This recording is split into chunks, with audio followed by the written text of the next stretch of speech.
आइए एक और बढ़िया सा लिमिट का बहुत ही शानदार क्वेश्चन है, आइए सॉल्व करते हैं। पहले क्वेश्चन को करते हैं।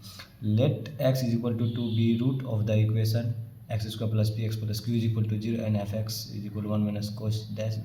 ये x not equal to 2p and 0 पे x बराबर 2p 0 है। तो हमको निकालना limit extending to 2p greater is function of f x. तो सबसे पहले हम यहाँ से देखते हैं लिमिट एक्सटेंडिंग टू 2p, पहले एफ एक्स निकालते हैं, बाद में जो आएगा उस पर ग्रेटर फंक्शन लगा देंगे। तो एफ एक्स का ये फंक्शन होगा, इसको लिखते हैं 1 minus cos of x square minus 4p x plus Q square plus 8q plus 16, इतना लिखें, बट एक्स माइनस 2p के घात 4।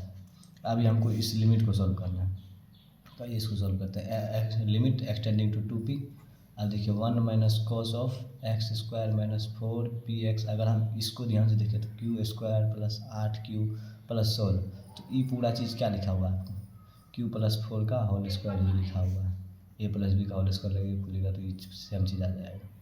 तो बटे एक्स माइनस 2p की होगा 4।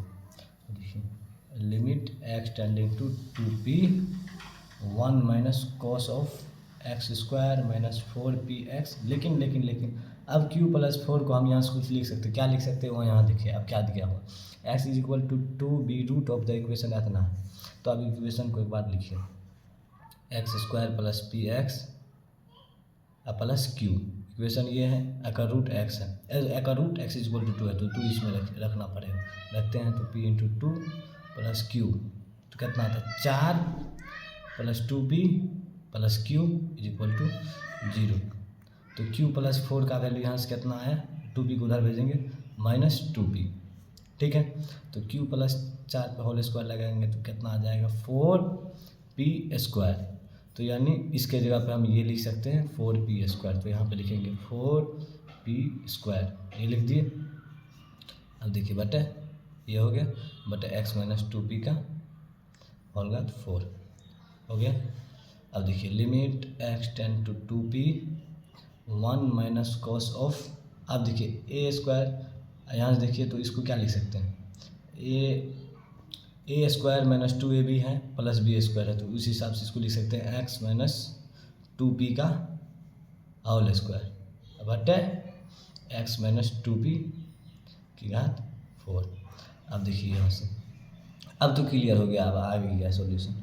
अब यहाँ से ये तो पता ही होगा limit x tend to 0 1 minus cos of x बटे एक्स स्क्वायर, ये क्या होता है, ये बेसिक्स लिमिट है जगह आंसर 1/2 होता है। तो यहाँ देखिए 1 माइनस कॉस ऑफ एक्स, ये पूरा जितना लिखा हुआ है अगर होल स्क्वायर लिखा हुआ है ये, तो यानी मतलब इस पूरा पार्ट का ये वैल्यू कितना आ जाएगा, यानी 1 minus cos of x minus 2p का होल स्क्वायर बटे एक्स माइनस 2p की होल घात 4, यानी इस पूरे का वैल्यू कितना आ गया 1/2 का है कि 1 माइनस कॉस ऑफ एक्स बटे एक्स स्क्वायर ही लिखा हुआ। तो ये बेसिक्स लिमिट होता है cos थीटा, ठीक है। तो 1/2 आया। अब यहाँ पे क्या लगाना है, ग्रेटेड इंटीजर फंक्शन, तो बस इस पे ग्रेटेड इंटीजर फंक्शन लगाना है बस। तो 0.5 का ग्रेटेड इंटीजर फंक्शन क्या होगा 0, आ गया आंसर, यही हमारा आंसर होगा। तो आइए इसी तरह से क्वेश्चन को सॉल्व करते हैं।